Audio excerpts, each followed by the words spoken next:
Howdy, this is Eddie with another episode of Corn-Fed Bushcraft. Today I want to take a brief second and talk to you about cooking pans, cooking utensils to carry in your bug out or just to use out in the field. Many of you know from one of my videos about my bug out that I prefer to keep things cheap and simple. Bushcraft on a budget type of stuff. And many of you have seen that I have this little cheap Walmart Ozark Trails $10 cooking set in my little pack. That thing turned out to be absolute crap. It gets the job done. But if you cram it in your pack and you actually have to put something near it or on top of it, you're going to dent it all to pieces. I think it's bound to be made out of aluminum or something. And I've always felt that for cooking, steel's the way to go if you can't have cast iron, and you know you don't want cast iron in your pack. It just weighs too much. So let me show you what I've come up with here. Alright, most of you remember from video about my bug out that I have all sides of these here vegetable cans that I keep in my pack. These were actually used more in my my hobo cooker, if you will. So these actually don't belong in my pack, but it gives you a general idea. I keep a larger size, I don't know, maybe the half-gallon size, I don't know what it'd be, you know, that you'd buy juice or something like that in. I keep those in the outside pouches of my bug out bag. Gives the bag shape, also gives you the additional cooking for soup or stews or even just boiling water. Now, as my replacement for that cheap cooking set, I got a little idea a while back off of, I believe it was one of maybe Dave Canterbury's videos. Not quite too sure.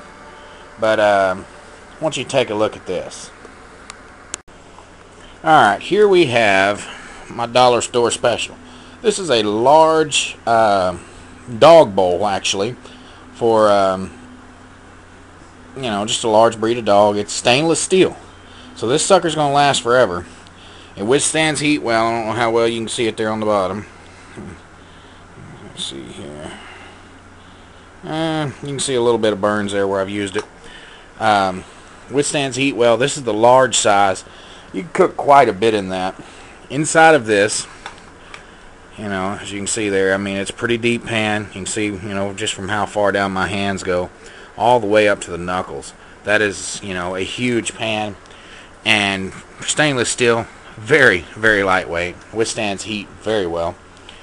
Alright. Onward we go. Here we just have a plain old little velvet pouch. I'm going to open this up. And inside of here is the surprise, if you will. Get this out here, try and do this one-handed. We have a smaller version of that exact same bowl. Can be used for eating, cooking just as well. This whole kit cost just as much as that other, and with the exception of a few little things in here, the basic. These bowls, I think the big bowl was a couple of bucks, the little one was $1. $1 vice grips. Now, you might ask what the vice grips are for. Get the rubber band off there. That's just always something I like to have extra of. You're cooking on the fire. That pan becomes exceptionally hot. Well, look at there. You got a handle.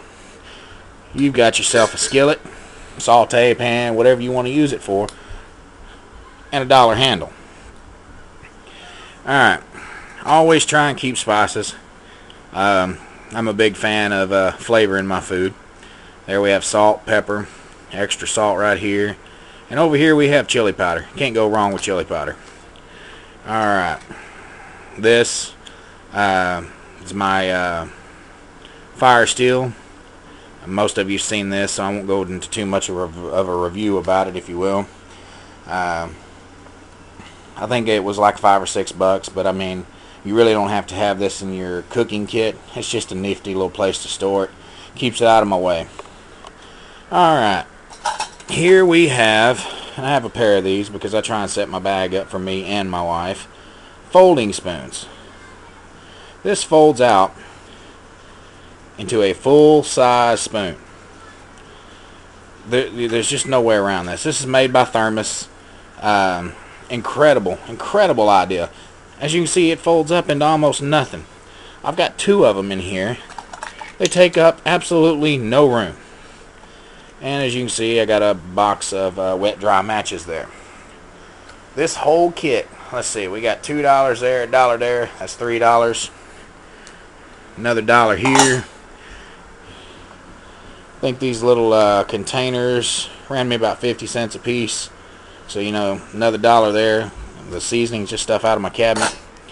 These little spoons weren't even $1 a piece, you know.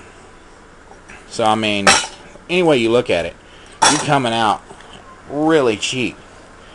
Most expensive piece in the kit was something I already had that I believe I purchased this at Gander Mountain, $5-7, something like that, many years ago. Still works great.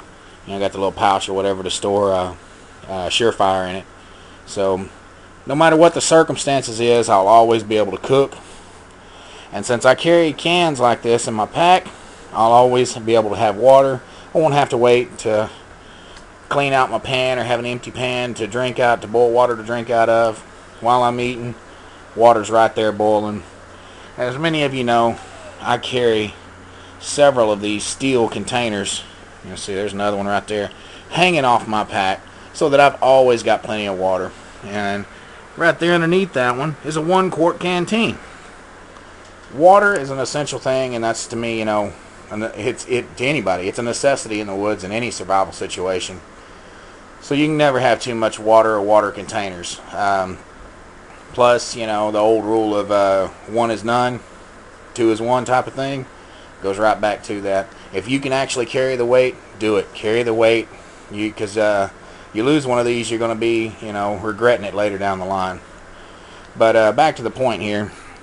There's, you know, I feel this is a much better cooking kit than that little cheap thing that, you know, Walmart purchase, if you will. So if you're looking for cheap, reliable bushcrafting equipment, don't be afraid to think outside the box. I mean, yeah, it's a dog food bowl, but so what? It withstands heat well, and it does exactly what it needs to do. You know, it's just something to put a little thought into. Alright, this has been another episode of Corn-Fed Bushcraft. I hope this kind of gets you thinking about alternatives into bushcraft, save yourself a little bit of money, and still have stronger, more reliable equipment. Like I said, I come across this video, I believe it was Dave Canterbury's. Oh, it's probably been a year ago, and I've been meaning to get around and actually purchase the stuff and give it a try and see how it worked.